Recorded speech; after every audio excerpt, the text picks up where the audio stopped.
ಅಯ್ಯೋ ಬಿಡ್ರಿ, ಯಾಕೆ ಸುಮ್ಮನೆ ಟೆನ್ಷನ್ ತೊಗೊಂಡು ಇಷ್ಟೊಂದು ಲೋಡ್ ತೊಗೊಂಡು ನಾವು ಯಾಕೆ ಅದು ಮಾಡಬೇಕು. ನಾವು ಸಂಪಾದನೆ ಮಾಡಿರೋ ದುಡ್ಡು ನಾವು ಖರ್ಚು ಮಾಡ್ತೀವಲ್ಲ, ಅದರಲ್ಲಿರೋವಂಥ ಖುಷಿ ನಮ್ಮ ಕೈಲೇ ಇರುತ್ತೆ. ದುಡ್ಡು ನಮ್ಮ ಕೈಲೇ ಇರ್ತದೆ ಅಂದರೂ ಕೂಡ ಅದು ಆ ಥರ ಇದ್ದರೆ ನಿಜವಾಗ್ಲೂ ಕೂಡ ಆ ರೀತಿ ಮನಸ್ಥಿತಿನ ಮಕ್ಕಳು ಮನಸ್ಸಿನಲ್ಲಿ ಬರೆಸ್ಬೇಡಿ. ಏಕೆ ಬೇಕಾ ಅನ್ನೋದು ಬೇಡ, ಬೇಕೇ ಬೇಕು ಅನ್ನೋ ಮನಸ್ಥಿತಿನ ನಾವು ಇಟ್ಕೊಳ್ಳೇಬೇಕು. ಆಗಿಲ್ಲ ಅಂದರೂ ಕೂಡ ಮುಂದೆ ನಾನು ಕೆಲಸಕ್ಕೆ ಸೇರಿಕೊಂಡ್ರು ಕೂಡ ನಾನು ಒಂದಿಷ್ಟು ಸಂಬಳ ತೆಗಿಬಲ್ಲೆ. Welcome back to my channel. ನಿಮಗೂ 15 ವರ್ಷದ ಮೇಲ್ಪಟ್ಟದ ಮಕ್ಕಳುಗಳು ಇದ್ದಾರೆ ಅಂತಂದರೆ ನಿಮಗೆ ಈ ವಿಡಿಯೋ ತುಂಬಾ ಯೂಸ್ ಆಗುತ್ತೆ ಅಂತಲೇ ಹೇಳ್ಬೋದು. ಸ್ಪೆಷಲಿ ಟೀನೇಜ್ ಮಕ್ಕಳ ಅಮ್ಮಂದಿರಿಗೆ ಈ ವಿಡಿಯೋ. ನಿಮಗೆಲ್ರಿಗೂ ಕೂಡ ಗೊತ್ತೇ ಇದೆ, ಇತ್ತೀಚೆಗೆ ಹೆಣ್ಮಕ್ಳುಗಳಿಗೆ ಕೆಲಸ ಇಲ್ಲ ಅಥವಾ ಅವ್ರಿಗೆ ಜಾಬ್ ಇಲ್ಲ ಅಂತಂದರೆ ಅವರಿಗೆ ವ್ಯಾಲ್ಯೂನೇ ಇಲ್ಲ. ಹಿಂದೆಲ್ಲ ಖಾಲಿ ಗಂಡು ಮಕ್ಳುಗಳು ಮಾತ್ರ ಓದಬೇಕು, ಗಂಡು ಮಕ್ಳುಗಳು ಮಾತ್ರ ಸಂಪಾದನೆ ಮಾಡಬೇಕು ಅನ್ನೋದಿತ್ತು. ಇತ್ತೀಚೆಗೆ ಹಾಗಲ್ಲ, ಹೆಣ್ಮಕ್ಳುಗಳು ಕೂಡ ಸಂಪಾದನೆ ಮಾಡಬೇಕು. ಅವ್ರು ಸಂಪಾದನೆ ಮಾಡ್ತಿಲ್ಲ ಅಂದರೆ ಅವರಿಗೆ ವ್ಯಾಲ್ಯೂನೇ ಇರೋದಿಲ್ಲ. ವ್ಯಾಲ್ಯೂ ಬಿಡಿ, ಈಗ ಒಂದು ಗಂಡು ಮಕ್ಕಳು ಯಾರೋ ಅಂದರೆ ಈಗ ನಮ್ಮನೆ ಹೆಣ್ಮಕ್ಳಿದ್ದಾವೆ, ನಾವು ಮದುವೆ ಮಾಡೋಕ್ಕೆ ಹೋಗ್ತಾ ಇದ್ದೀವಿ ನಮ್ಮ ಮಕ್ಳಿಗೆ ಅಂತ ಅಂದಾಗ ಗಂಡು ಮಕ್ಳುಗಳಿಗೂ ಕೂಡ ಜಾಬ್ ಮಾಡೋ ಹುಡುಗಿರೇ ಬೇಕು. ಅವರು ಹಿಂದೆಲ್ಲ ವರದಕ್ಷಿಣೆ ಬೇಕು, ಅದು ಬೇಕು, ಕಾರ್ ಬೇಕು, ಸೈಟ್ ಬೇಕು ಅಂತ ಕೇಳ್ತಾಯಿದ್ರು. ಈಗ ಅದಕ್ಕೆ ಹೇಳಲ್ಲ, ನಮಗೆ ವರದಕ್ಷಿಣೆ ಕೊಡಲಿಲ್ಲ ಅಂದರೂ ಪರವಾಗಿಲ್ಲ, ಹುಡುಗಿ ಜಾಬ್ ಮಾಡಬೇಕು ಅಂತಲೇ ಕೇಳ್ತಾರೆ. ಮತ್ತು ಅದಕ್ಕೆ ಅವ್ರು ಕೇಳ್ತಾರೆ ಅಂತ ಅಲ್ಲ, ಈಗ ನಮ್ಮ ಮಕ್ಕಳುಗಳು ಇಂಡಿಪೆಂಡೆಂಟ್ ಆಗಿ ಪ್ರಪಂಚದಲ್ಲಿ ಜೀವನ ಮಾಡಬೇಕು, ಒಬ್ಬರು ಕೈ ಕೆಳಗಡೆ ಇರಬಾರ್ದು ಅಂದರೆ ನಮ್ಮ ಮಕ್ಕಳುಗಳು ಜಾಬ್ ಮಾಡಲೇಬೇಕು ಮತ್ತು ವಿದ್ಯಾವಂತ ಆಗಲೇಬೇಕು.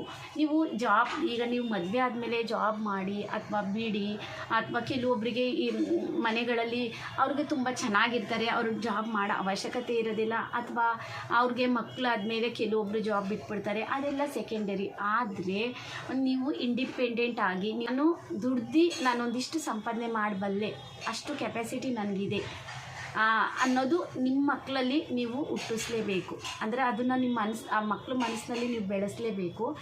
ಇದು ಈ ಮಾತು ನಾನು ಯಾಕೆ ಹೇಳ್ತಾ ಇದ್ದೀನಿ ಅಂದರೆ, ನಮ್ಮನೆ ಪಕ್ಕದ ಮನೆಯೇ ಅವಳದು ಡಿಗ್ರಿ ಕಂಪ್ಲೀಟ್ ಆಗಿದೆ.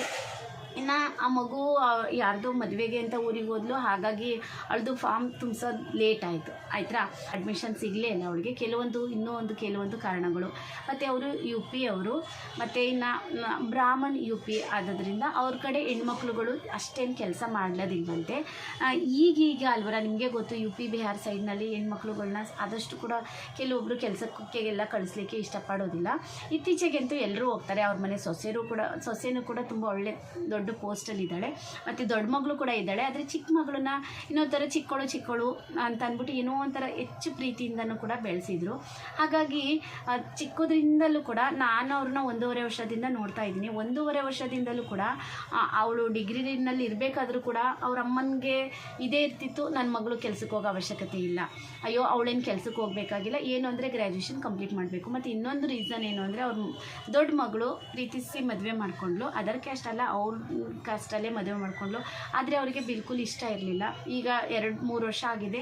ಆದರೆ ನಾನು ಇನ್ನೇನೋ ಮಾಡ್ಕೋತೀನಿ, ಸುಸೈಡ್ ಮಾಡ್ಕೋತೀನಿ, ಹಾಗೆ ಹೇಗೆ ಅಂತ ಭಯ ಹುಟ್ಟಿಸಿ ಅಪ್ಪ ಅಮ್ಮನ ಪರ್ಮಿಷನ್ ತೊಗೊಂಡು ಮದುವೆ ಏನೋ ಮಾಡಿಕೊಂಡ್ಲು, ಮದುವೆ ಮಾಡಿ ಕಳಿಸ್ಲು. ಈ ಪಾಪ ಈಗಲೂ ಕೂಡ ಹುಡುಗಿ, ಆಂಟಿ ನಾನು ಮದುವೆ ಮಾಡ್ಕೊಬಾರ್ದಾಗಿತ್ತು, ನಾನು ಇನ್ನೂ ಒಂದು 5-6 ವರ್ಷ ನಾನು ಎಜುಕೇಷನ್ ಕಂಪ್ಲೀಟ್ ಮಾಡ್ಕೊಂಡು ಇನ್ನೂ ಒಂದು ಒಳ್ಳೆ ಕೆಲಸಕ್ಕೆ ಸೇರಿಕೊಂಡು ನಾನು ಅಮ್ಮ ಅಪ್ಪ ಹೇಳಿದ ಹುಡುಗನ ಮದುವೆ ಮಾಡ್ಕೊಂಡಿದ್ರೆ ನಾನು ಇನ್ನೂ ಖುಷಿಯಾಗಿರ್ತಿದ್ನೇನು. ಅಂದರೆ ಕೆಲವೊಂದು ಆ ಹುಡುಗಿದ್ದು ಏನೋ ಒಂದು ಪರ್ಸ್ನಲ್ ಇಶ್ಯೂ ಅವ್ರ ಗಂಡನಿಂದ, ಅವ್ರ ಅತ್ತೆ ಮಾವನ ಮನೆಯಿಂದ. ಹಾಗಾಗಿ ಇವರು ಚಿಕ್ಕ ಮಗುನ ಹೇಗೆ ಬೆಳೆಸ್ಬಿಟ್ರು ಅಂತ ಅಂದರೆ, ಮನೆ ಒಳಗಡೆನೇ ಒಂಥರ ಮೂಲೆ ಗುಂಪು ಮಾಡಿಬಿಟ್ರು. ಯಾಕೆ ದೊಡ್ಡ ಮಗಳು ಆ ರೀತಿ ಮಾಡಿದ್ಲು ಅನ್ನೋ ಒಂದು ಕಾರಣಕ್ಕೆ ಚಿಕ್ಕ ಮಗಳನ್ನ ಆ ರೀತಿ ಬೆಳೆಸಿದ್ರು. ಮತ್ತು ಇನ್ನು ಅಂದರೆ ಅವಳು ಕೆಲಸ ಮಾಡೋ ಅವಶ್ಯಕತೆ ಇಲ್ಲ, ಏನು ಅಂದರೆ ಡಿಗ್ರಿ ಕಂಪ್ಲೀಟ್ ಮಾಡಲಿ ಅಂತ ಅಂದ್ಬಿಟ್ಟು ಪಕ್ಕದಲ್ಲಿರೋವಂಥ ಒಂದು ಕಾಲೇಜಿಗೆ ಕಳಿಸಿ ಡಿಗ್ರಿ ಕಂಪ್ಲೀಟ್ ಮಾಡಿದರು. ಆಯ್ತಾ, ಈಗ ಅದು ಚೆನ್ನಾಗಿ ಓದ್ತದೆ, ನಿಜವಾಗ್ಲೂ ಹೇಳ್ತೀನಿ, ತುಂಬ ಚೆನ್ನಾಗಿ ಓದುತ್ತೆ, ತುಂಬ ಒಳ್ಳೆ ಸ್ವಭಾವದ ಮಗು. ಆದರೂ ಕೂಡ ಈಗ ಅವ್ರ ಮನೆ ಸೊಸೆ ಬಂದಿದ್ದು ಒಳ್ಳೆ ಸ್ಯಾಲರಿ ತೊಗೊಂಡು ಒಳ್ಳೆ ಜಾಬ್ ಮಾಡೋವಂಥ ಹುಡುಗಿ. ದೊಡ್ಡ ಮಗಳಿಗೂ ಕೂಡ ಅವಳು ಕೂಡ ಒಳ್ಳೆ ಜಾಬ್ನಲ್ಲಿ ಇದ್ದಾಳೆ. ಆದರೆ ಇನ್ನೂ ಹೆಚ್ಚು ಓದಬೇಕಾಗಿತ್ತು ಅನ್ನೋ ಒಂದು ಬಯಕೆ ಆ ಹುಡುಗಿನಲ್ಲಿ ಈಗಲೂ ಕೂಡ ಇದೆ. ಈಗ ಚಿಕ್ಕ ಹುಡುಗಿದು ಅಡ್ಮಿಷನ್ ಆಗಲೇ ಇಲ್ಲ, ಯಾಕೆಂದರೆ ಅವ್ರಿಗೆ ಡಿಗ್ರಿ ಆದಮೇಲೆ ಕಂಪ್ಲೀಟ್ ಆದಮೇಲೆ ಮುಂದೆ ಓದೋದೇನು ಬೇಡ ಅನ್ನೋ ರೀತಿಯಲ್ಲಿ ಅವ್ರ ಅಮ್ಮನ ಮನಸ್ಥಿತಿ ಆ ಮಗು ಮೇಲೆ ಬೀರಿ ಆ ಹುಡುಗಿನೂ ಕೂಡ ಅಷ್ಟು ಏನು ಅಡ್ಮಿಷನ್ ಮಾಡ್ಕೋಬೇಕು, ನಾನು ಇನ್ನೂ ಎಜುಕೇಷನ್ ಮಾಡಬೇಕು, ಎಜುಕೇಷನ್ ಕಡೆ ಗಮನ ಕೊಡಬೇಕು ಅನ್ನೋದು ಅಷ್ಟು ಇಷ್ಟಪಡಲಿಲ್ಲ. ಹಾಗಾಗಿ ಹಾಗೆ ಮನಸ್ಥಿತಿ ಇಟ್ಕೊಂಡು ಬಂತು. ಈಗ ಅವ್ರ ಅದಕ್ಕೆ ಕೆಲಸ ಮಾಡೋದು, ಮತ್ತು ಅವ್ರ ಅಕ್ಕನಿಗೆ ಜಾಬಿನ ಅವಶ್ಯಕತೆ ತುಂಬಾ ಇದೆ. ಮತ್ತು ಅವಳು ದುಡಿಲಿಲ್ಲ ಅಂತಂದರೆ ಇನ್ನು ವಿಧಿ ಇಲ್ಲ ಅನ್ನೋಂಥದ್ದು ಬಂದಾದಾಗ ಅದು ಸಿಚುವೇಶನ್ ಈಗ ಬಂದಾಗ ಅವ್ರ ಅಮ್ಮನಿಗೆ ಅನಿಸ್ತದೆ, ಇಲ್ಲ ನನ್ನ ಮಗಳು ಕೂಡ ಇನ್ನೂ ಓದ್ಬೋದಾಗಿತ್ತು, ಇನ್ನೂ ಹೆಚ್ಚು ಅವಳಿಗೆ ಸ್ಯಾಲರಿ ತೊಗೋಬೇಕಾಗಿತ್ತು ಈಗ ಅವಳಿರೋ ಪರಿಸ್ಥಿತಿಗೆ, ಈಗ ನನ್ನ ಮಗಳಿಗೂ ಕೂಡ ಓದಿಸ್ಬೇಕು ಅಂತ ಈಗ 1 ವರ್ಷ ಸ್ಕಿಪ್ ಆದಮೇಲೆ ಅವ್ರ ಅಮ್ಮನಿಗೂ ಕೂಡ ಅನಿಸ್ತಾ ಇದೆ. ಆದರೆ ಆ ಹುಡುಗಿ ಮನಸ್ಸಿನಿಂದ ಬದಲು ಮಾಡೋಕ್ಕಾಗ್ತಾಯಿಲ್ಲ ಅವರಿಗೆ. ಏಕೆಂದರೆ ಅವಳಿಗೆ ಮೊದಲಿಂದಲೂ ಕೂಡ ಅಯ್ಯೋ ಓದೋದೇನು ಅಷ್ಟು ಇಂಪಾರ್ಟೆಂಟ್ ಇಲ್ಲ ಅನ್ನೋ ರೀತಿಯಲ್ಲೇ ಮನಸ್ಸಿಗೆ, ಆ ಮಗು ಮನಸ್ಸಿಗೆ ಅವರು ಹಾಗೆಯೇ ಆ ಮನಸ್ಥಿತಿನ ಬೆಳೆಸ್ಕೊಂಡು ಬಂದಿರೋದ್ರಿಂದ ಈಗ ಹುಡುಗಿಗೆ ವಿದ್ಯಾಭ್ಯಾಸದ ಕಡೆ ಅಷ್ಟು ಇಂಟ್ರೆಸ್ಟ್ ಇಲ್ಲ.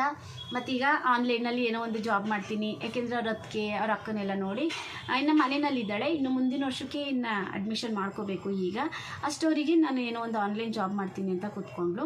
ಆನ್ಲೈನ್ ಜಾಬ್ ಮಾಡ್ತಾ ಕೂತ್ಕೊಂಡಾಗ ಏನಾಯಿತು ಅಂತಂದರೆ, ಈಗ ಅದು ಇಲ್ಲಾಂದ್ರೂ ಕೂಡ ಒಂದು 10 ಅವರ್ಸ್ ಕೆಲಸ ಮಾಡೋದು, ಅದು ಖಾಲಿ 12,000 ರೂಪಾಯಿಗೋಸ್ಕರ ಮಾಡ್ತಾಳೆ ಪಾಪಚ್ಚಿ 12 ಗಂಟೆವರೆಗೂ ಮಾಡುತ್ತೆ. ಸ್ಟಾರ್ಟಿಂಗ್ನಲ್ಲಿ ಏನದು ಆಂಟಿ ನಾನು ಕನ್ನಡದಲ್ಲಿ ಆಂಟಿ 12 ಗಂಟೆ ಕೆಲಸ ಮಾಡಬೇಕು, ಖಾಲಿ 12,000 ರೂಪಾಯಿಗೋಸ್ಕರ ಅಂತ ಅನ್ನೋದು.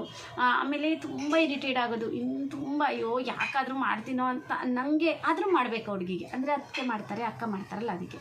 ಮತ್ತು ಅವ್ರ ಅಮ್ಮ ಅನ್ನೋರು ಖಾಲಿ 12, ಏಕೆಂದರೆ ಚೆನ್ನಾಗಿದ್ದಾರೆ ಆರ್ಥಿಕವಾಗಿ ಅಣೋಸ್ತರು. ಅವ್ರ ಅಮ್ಮ ಅನ್ನೋದು ಇಷ್ಟೊಂದು ಏನು 12,000 ರೂಪಾಯಿಗೋಸ್ಕರ ನೀನು ಇಷ್ಟೊಂದು ಕಷ್ಟಪಡಬೇಕಾ ಅಂತಲೂ ಕೂಡ ಅಂತಾರೆ. ಏಕೆಂದರೆ ಅವ್ರಿಗೆ 50-50 ಮನಸ್ಸು. ಈಗ ಅವ್ರಿಗೆ ಮನಸ್ಸಾಗಿದೆ, ಇಲ್ಲ ನನ್ನ ಮಗಳು ಓದಬೇಕಾಗಿತ್ತು, ಇನ್ನು ಯಾಕೆ ಮಿಸ್ ಮಾಡಿದೆ ಅನ್ನೋದು ಕೂಡ ಇದೆ.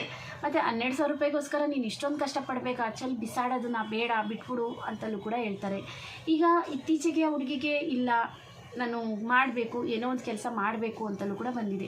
ಏಕೆಂದರೆ ಆವಾಗಲಿಂದ ಆ ಮನಸ್ಥಿತಿ ಬಂದ್ಬಿಟ್ಟು ಸಡನ್ನಾಗಿ ಆ ಮಕ್ಕಳ ಮೇಲೂ ಕೂಡ ನಾವು ದಬಾವ್ ಇರೋಕ್ಕಾಗೋದಿಲ್ಲ. ನೀವೇನಾದರೂ ಕೂಡ ನಿಮ್ಮ ಮಕ್ಕಳುಗಳು ಆ ಥರ ಇದ್ದರೆ ನಿಜವಾಗ್ಲೂ ಕೂಡ ಆ ರೀತಿ ಮನಸ್ಥಿತಿನ ಮಕ್ಕಳು ಮನಸ್ಸಿನಲ್ಲಿ ಬರೆಸ್ಬೇಡಿ. ಏಕೆಂತಂದರೆ ಎಜುಕೇಷನ್ ಕಂಪ್ಲೀಟ್ ಮಾಡಲೇಬೇಕು, ನೀನು ಜಾಬ್ ಮಾಡಲೇಬೇಕು. ಜಾಬ್ ಮಾಡಲಿಲ್ಲ ಅಂತಂದರೆ ಈಗ ನಮಗೆ ತುಂಬಾ ಕಷ್ಟ.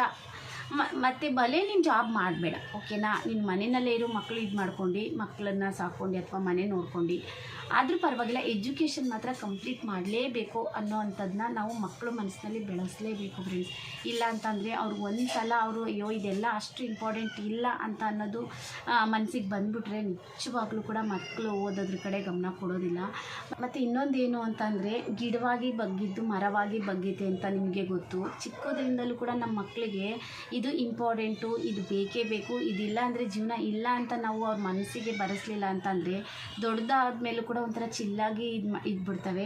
ಓಕೆ ಅಯ್ಯೋ ಇರಲಿ ನಮ್ಮ ಅಮ್ಮನ ಹತ್ರ ದುಡ್ಡಿದೆ, ನಮ್ಮ ಅಪ್ಪನ ಹತ್ರ ದುಡ್ಡಿದೆ, ಇಷ್ಟು ಎಂಥ ದೊಡ್ಡವರಿಗೆ ಕೊಟ್ಟು ಮದುವೆ ಮಾಡ್ಕೋತಾರೆ, ನನಗೇನು ಓದೋ ಅವಶ್ಯಕತೆ ಇಲ್ಲ. ಏಕೆಂದರೆ ನಾನೇನು ಹೇಳ್ತೀನಿ ಗೊತ್ತಾ, ಈಗ ನಮಗೆ ನಾವು ಮಹಿಳೆಯರಿಗೆ ಮನೆ ಕೆಲಸ ಮಾಡೋದೇ ಒಂದು ದೊಡ್ಡ ಟೆನ್ಷನ್ ಆಗಿರುತ್ತೆ. ಹಾಗೆಯೇ ಮಕ್ಕಳುಗಳಿಗೂ ಕೂಡ ಸ್ಟೂಡೆಂಟ್ಗಳಿಗೂ ಕೂಡ ಓದೋದು ಕೂಡ ಅಷ್ಟೇ ದೊಡ್ಡ ಟೆನ್ಷನ್ ಇರುತ್ತೆ. ಓದೋದು ಕೂಡ ಕಷ್ಟನೇ, ಎಲ್ಲರೂ ಕೂಡ ಇಷ್ಟಪಟ್ಟು ಈಸಿಯಾಗಿ ಓದ್ಕೊಂಡು ಬರ್ತಾರೆ ಅಂತ ಹೇಳಲಿಕ್ಕಾಗಲ್ಲ. ಆನೆಗೆ ಇರುವೆ ಭಾರ ಇರುವೆಗೆ.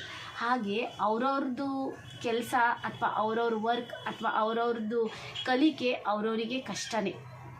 ಈಗ ನಾವು ಹೇಳ್ತಿರ್ತೀವಿ ಸೈನ್ಸ್ ತೊಗೊಂಡವ್ರಿಗೆ ತುಂಬ ಕಷ್ಟ, ಸೈನ್ಸವ್ರು ಹಂಗೆ ಓದ್ತಾರೆ, ನೀನು ಕಾಮರ್ಸ್ ತೊಗೊಂಡು ಹಿಂಗೆ ಓದ್ತೀಯಲ್ಲ, ಇಷ್ಟು ಮಾರ್ಕ್ಸ್ ತೆಗಿತೀಯಲ್ಲ, ನೀನು ಯಾಕೆ ಅವ್ರ ಥರನೇ ಇರಬಾರ್ದು ಅಂತ. ಅದೇ ಹೇಳಿದ್ನಲ್ಲ, ಆನೆಗೆ ಇರುವೆ ಭಾರ ಇರುವೆಗೆ. ಆರ್ಟ್ಸ್ ತೊಗೊಳ್ಳಿ, ಸೈನ್ಸ್ ತೊಗೊಳ್ಳಿ, ಕಾಮರ್ಸ್ ತೊಗೊಳ್ಳಿ, ಅವ್ರವ್ರದ್ದು ವಿದ್ಯಾಭ್ಯಾಸ ದೊಡ್ಡದೇ ಆಗಿರುತ್ತೆ.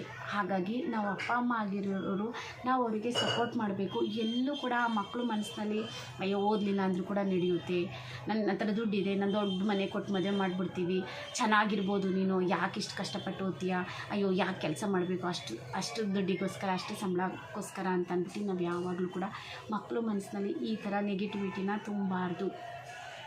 ಬಲ್ಕಿ ನಾವು ಇದನ್ನು ತುಂಬಬೇಕು. ನೋಡು, ನಾವು ಎನಿ ಟೈಮ್ ಮನೆಯಲ್ಲೇ ಇದ್ಕೊಂಡು ಈಗ ನಾವು 100 ರೂಪಾಯಿಗೂ ಕೂಡ ಅಪ್ಪನ ಹತ್ರ ಕೇಳಬೇಕು. ಭಲೆ ವ್ಯವಹಾರ ನಮ್ಮ ಕೈಲೇ ಇರುತ್ತೆ, ದುಡ್ಡು ನಮ್ಮ ಕೈಲೇ ಇರ್ತದೆ ಅಂದರೂ ಕೂಡ ಅದು ಅಪ್ಪನ ದುಡ್ಡು, ಅದು ನಮ್ಮ ದುಡ್ಡು ಆಗ್ಲಿಕ್ಕೆ ಸಾಧ್ಯ ಇಲ್ಲ. ಬೇಕಾದರೆ ಯೋಚನೆ ಮಾಡಿ ಫ್ರೆಂಡ್ಸ್, ನಿಜವಾಗ್ಲೂ ಕೂಡ ನೀವೊಬ್ಬರು ಹೌಸ್ ವೈಫ್ ಆಗಿದ್ದೀರಿ ಅಂತ ಅಂದರೆ, ಅಥವಾ ನೀವೊಬ್ಬರು ಜಾಬ್ ಮಾಡ್ತೀರಿ ಅಂದರೂ ಕೂಡ ನಾವು ಸಂಪಾದನೆ ಮಾಡಿರೋ ದುಡ್ಡು ನಾವು ಖರ್ಚು ಮಾಡ್ತೀವಲ್ಲ, ಅದರಲ್ಲಿರೋವಂಥ ಖುಷಿ ನಮ್ಮ ಯಜಮಾನ್ರ ದುಡ್ಡು ಖರ್ಚು ಮಾಡೋದ್ರಲ್ಲಿ ಬಿಲ್ಕುಲ್ ಇರೋದಿಲ್ಲ. ಅದೇ ನೀವು ಏನೋ ಒಂದು ಸ್ಟಿಚ್ ಮಾಡ್ತಿದ್ದೀರಿ, ಚಿಕ್ಕ ಪುಟ್ಟ ಪಾರ್ಲರ್ ಅಥವಾ ಇನ್ನೊಂದೇನೋ ಕೈ ಕೆಲಸ ಮಾಡ್ತಿದ್ದೀರಿ, ಹಾಗಾಗಿ ಒಂದು 15,000 20,000 ರೂಪಾಯಿ ಜಾಬ್ ಮಾಡ್ತಾಯಿದ್ದೀರಿ ಅಥವಾ ಒಂದು ದೊಡ್ಡ ಜಾಬ್ ಮಾಡ್ತಲೇ ಇದ್ದೀರಿ ಅಂತ ಅಂದ್ಕೊಳ್ಳಿ. ನೀವು ಸಂಪಾದನೆ ಮಾಡಿರೋವಂಥ ದುಡ್ಡಿನಲ್ಲಿ ನೀವು ಶಾಪಿಂಗ್ ಮಾಡೋಕ್ಕೆ ಹೋಗ್ತಿರಲ್ಲ, ಅದರಲ್ಲಿ ಇರೋವಂಥ ಖುಷಿ ಗಂಡ 10,000 ಕೊಟ್ಟರು ಕೂಡ ಅದ್ರಲ್ಲಿ ಇರೋದಿಲ್ಲ. ಅದನ್ನು ನಾವು ಲೆಕ್ಕ ಮಾಡಬೇಕಾಗ್ತದೆ. ಅಯ್ಯೋ ಆಯ್ತೇನೋ, ಮುಗಿದ್ಬಿಡ್ತೇನೋ 5,000, ಇನ್ನು 5,000ದಲ್ಲಿ ನಾನು ಇಷ್ಟು ಲೀಸ್ಟ್ ಆಗಿರೋದೆಲ್ಲ ತೊಗೋಬೇಕು ಅನ್ನೋದು ಪ್ರತಿ ಕ್ಷಣದಲ್ಲೂ ಕೂಡ ಆ ಭಯ, ಆ ಆತಂಕ ಅನ್ನೋದು ಇದ್ದೇ ಇರುತ್ತೆ. ಅದಕ್ಕೆ ನಾನು ಪ್ರತಿಯೊಬ್ಬ ವಿಲೇಜ್ ಮಕ್ಕಳುಗಳಿರುವ ಅಮ್ಮಂದಿರಿಗೆ ಹೇಳೋದಿಷ್ಟೇ, ನಮ್ಮ ಹೆಣ್ಮಕ್ಳುಗಳು ವಿದ್ಯಾಭ್ಯಾಸ ತುಂಬಾ ಮುಖ್ಯ. ಅವರು ಜಾಬ್ ಮಾಡೋದಂತೂ ಇನ್ನೂ ಮುಖ್ಯ. ಅವರು ಜಾಬ್ ಮಾಡಲಿಲ್ಲ ಅಂದರೂ ಪರವಾಗಿಲ್ಲ, ಅವ್ರ ಎಜುಕೇಷನ್ ಕಂಪ್ಲೀಟ್ ಮಾಡ್ಕೊಂಡು ಅವರು ಇಂಡಿಪೆಂಡೆಂಟಾಗಿ ಆನೆಸ್ಟಾಗಿ, ನಾನು ಇವಾಗಿಲ್ಲ ಅಂದರೂ ಕೂಡ ಮುಂದೆ ನಾನು ಕೆಲಸಕ್ಕೆ ಸೇರಿಕೊಂಡ್ರು ಕೂಡ ನಾನು ಒಂದಿಷ್ಟು ಸಂಬಳ ತೆಗಿಬಲ್ಲೆ, ನನ್ನ ಕಾಲ ಮೇಲೆ ನಾನು ಇಟ್ಕೋಬಲ್ಲೆ, ನಾನು ಸಂಪಾದನೆ ಮಾಡಬಲ್ಲೆ ಅನ್ನೋವಂಥದ್ದು ನಮ್ಮ ಮಕ್ಕಳಿಗೆ ಬರೋ ಹಾಗೆ ನಾವು ಮಾಡಬೇಕು. ಇನ್ಯಾರು ಕೂಡ ಬರೋದಿಲ್ಲ ಮಾಡಲಿಕ್ಕೆ, ಓಕೆನಾ? ಹಾಗಾಗಿ ನಮ್ಮ ಮಕ್ಕಳ ಮನಸ್ಸಲ್ಲಿ ನಾವು ಅದನ್ನು ಬೆಳೆಸಲೇಬೇಕು. ಈ ವಿಡಿಯೋ ಮಾಡಿದೆ ಅಂದರೆ ಆಂಟಿ 12,000 ರೂಪಾಯಿಗೋಸ್ಕರ ಇಷ್ಟೊಂದು ಕೆಲಸ ಮಾಡಬೇಕಾ ಅಂತ ಆ ಮಾತು ಕೇಳ್ಕೊಂಡು ನನಗೆ ಅನ್ನಿಸ್ತಪ್ಪ, ಈ ಹುಡುಗಿ ಮನಸ್ಥಿತಿ ಹೇಗಿದೆ, ತುಂಬ ಒಳ್ಳೆಯ ಹುಡುಗಿ, ಆದರೂ ಕೂಡ ಅದು ಒಂದು ಸಲ ನಮಗೆ ಬೇಕಾ ಇದು ಅನ್ನೋದೊಂದು ಕ್ವಶನ್ ಮಾರ್ಕ್ ಬಂತು ಅಂದರೆ ನಮ್ಮಲ್ಲಿ ಆ ಉಪೇ ಇರೋದಿಲ್ಲ, ಕಳ್ಕೊಬಿಡ್ತೀವಿ. ಅಯ್ಯೋ ಬೇಡ ಅನ್ನಂಗೆ ಆಗ್ಬಿಡ್ತದೆ ನಮ್ಮ ಮನಸ್ಥಿತಿ. ಅದಕ್ಕೆ ನಾನು ಹೇಳೋದು, ಬೇಕಾ ಅನ್ನೋದು ಬೇಡ, ಬೇಕೇ ಬೇಕು ಅನ್ನೋ ಮನಸ್ಥಿತಿನ ನಾವು ಇಟ್ಕೊಳ್ಳೇಬೇಕು. ಮಕ್ಕಳಿಗೆ ಅಂತಲ್ಲ, ನಮ್ಮಲ್ಲೂ ಕೂಡ ಅಷ್ಟೇ. ಯಾರು ಕೂಡ ಅಯ್ಯೋ ಇದು ಬೇಕಾ ಬೇಡವಾ ಅನ್ನೋ ಆಪ್ಷನ್ ಇಟ್ಕೋಬೇಡಿ. ಕೆಲಸದಲ್ಲಾಗಿರ್ಬೋದು, ನಮ್ಮ ಮನೆ ಕೆಲಸದಲ್ಲಾಗಿರ್ಬೋದು, ಅಥವಾ ನಮ್ಮ ಮಕ್ಳುಗಳ ಒಂದು ಪ್ರಿಪ್ರೇಷನಲ್ಲಾಗಿರ್ಬೋದು, ಅಂದರೆ ಅವ್ರದ್ದು ಒಂದು ಎಕ್ಸಾಮ್ ಪ್ರಿಪ್ರೇಷನ್, ಅವ್ರದ್ದೊಂದು ಕಾಂಪಿಟೇಷನ್ ಪ್ರಿಪ್ರೇಷನ್, ಅಥವಾ ನಾವೊಂದು ಏನೋ ಒಂದು ಕೆಲಸ ನಮ್ಮ ಯಜಮಾನ್ರು ಏನೋ ಒಂದು ಅಚೀವ್ ಮಾಡಲಿಕ್ಕೆ ಕೈ ಹಾಕ್ತಿದ್ದಾರೆ, ಅವರಿಗೆ ನಾವು ಅಯ್ಯೋ ಬೇಡ ಬಿಡಿ, ಅಯ್ಯೋ ಇರಲಿ ಬಿಡಿ, ಅಯ್ಯೋ ಬಿಡ್ರಿ, ಯಾಕೆ ಸುಮ್ಮನೆ ಟೆನ್ಷನ್ ತೊಗೊಂಡು ಇಷ್ಟೊಂದು ಲೋಡ್ ತೊಗೊಂಡು ನಾವು ಯಾಕೆ ಅದು ಮಾಡಬೇಕು, ಅದು ಬೇಡ, ಇಲ್ಲ ನಾವು ಅದು ಮಾಡಬೇಕು, ಅದು ಬೇಕೇ ಬೇಕು ಅನ್ನೋದು ಇಟ್ಕೊಂಡ್ರು ಮಾತ್ರ ನಾವು ಅದನ್ನು ಗುರಿನ ತಲುಪಲಿಕ್ಕೆ ಸಾಧ್ಯ.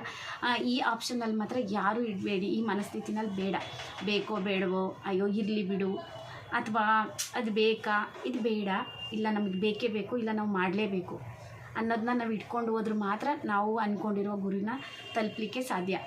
ಗುರಿ ಅಂತ ಅಂದ್ಬಿಟ್ರೆ ನೀವು ಕೆಲಸ ಮಾಡಿಬಿಟ್ಟು ಸಾವಿರಾರು ಲಕ್ಷಾಂತರ ರೂಪಾಯಿ ಸಂಪಾದನೆ ಮಾಡಬೇಕು, ದುಡ್ಡಿನಿಂದೆ ಓಡುವಂಥದ್ದು ಅದಲ್ಲ. ನಮ್ಮ ಮನಸ್ಸಿಗೆ ತೃಪ್ತಿ ಕೊಡುವಂಥ ಒಂದು 5,000 ಸಂಪಾದನೆ ಮಾಡ್ಕೊಂಡು ಅದನ್ನು ನಾವು ಖರ್ಚು ಮಾಡೋದ್ರಲ್ಲೂ ಕೂಡ ನಮಗೆ ಅದೊಂಥರಾನೇ ಖುಷಿ. ಹಾಗಾಗಿ ಈ ಮನಸ್ಥಿತಿ ಇಟ್ಕೊಂಡು ನಾವು ಹೋಗೋಣ, ನಮ್ಮ ಮಕ್ಳಿಗೂ ಕೂಡ ಇದೇ ರೀತಿ ಪಾಸಿಟಿವ್ನ ಬೆಳೆಸೋಣ.